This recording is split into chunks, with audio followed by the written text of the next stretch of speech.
আমার সেই গল্পটা এখনো শেষ হয়নি। শোনো, পাহাড়টা আগেই বলেছি ভালোবেসেছিল মেঘকে, আর মেঘ কিভাবে শুকনো খটখটে পাহাড়টাকে বানিয়ে তুলেছিল ২৬ বছরের ছোকরা, সে তো আগেই শুনেছ। সেদিন ছিল পাহাড়টার জন্মদিন। পাহাড় মেঘকে বললে, আজ তুমি লাল শাড়ি পরে আসবে।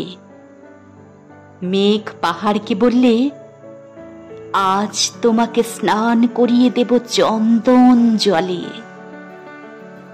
ভালোবাসলে নারীরা হয়ে যায় নরম নদী, পুরুষেরা জ্বলন্ত কাঠ। সেইভাবেই মেঘ ছিল পাহাড়ের আলিঙ্গনের আগুনে, পাহাড় ছিল মেঘের ঢেউ জলে। হঠাৎ আকাশ জুড়ে বেজে উঠল ঝড়ের জগঝম্প। ঝাঁকড়া চুল উড়িয়ে ছিনতাইয়ের ভঙ্গিতে ছুটে এলো এক ঝাঁক হাওয়া। মেঘের আঁচলে টান মেরে বললে, ওঠ ছুরি, তোর বিয়ে।